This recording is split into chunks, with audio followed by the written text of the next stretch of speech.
कैसे sir? How are you? Easter का आपने पहला भाग आपको भेजा है, And we are sent the first part of the Easter. अब हम दूसरा भेज रहे हैं। Now we are sending the second part.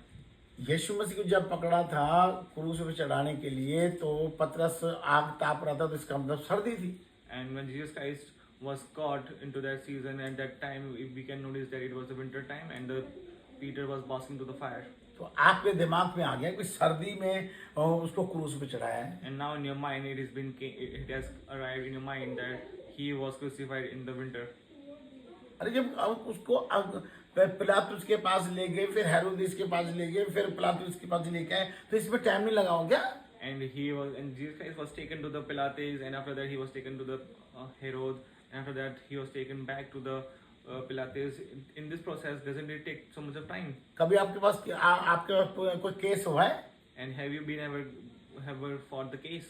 तो फिर आपको पता ही नहीं है। Then you do not know about अगर this. नहीं हुआ तो केस हैंड टू हैंड नहीं सॉल्व हो जाता। And the case doesn't get solved in a just matter of snap. आप पौलुस के बारे में पढ़ेंगे तो उसको तो कितने साल लगे थे, उसका केस सॉल्व नहीं हुआ। And if you read about the Paul, then you would find out that it took so many of the years to solve his case. तो ऐसे प्रभु यीशु मसीह को नवंबर में पकड़ा, दिसंबर में पकड़ा, जनवरी में पकड़ा, ये नहीं लिखा। And just like this, it is never mentioned in the Bible that if he was caught in the November, December or January. पर ये लिखा है कि वहाँ सर्दी थी, But it is written that there was a winter वो आग ताप रहे थे। and they were passing to the fire. तो जब उसका फैसला हुआ तो एक दिन में नहीं हुआ। When the commandment or when the news was being presented before that, क्या पता 3 महीने लगे, maybe it would have taken 3 months, क्या पता 15 महीने लगे, maybe 15 months.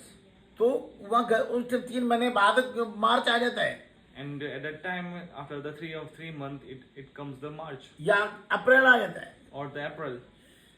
तो अगर 15 महीने के बाद अगले साल का मार्च अप्रैल आ जाएगा। And after that, they would come the next year. तो इसीलिए उसको ईस्टर को जो मर के जिंदा हो वो मार्च अप्रैल में होता है।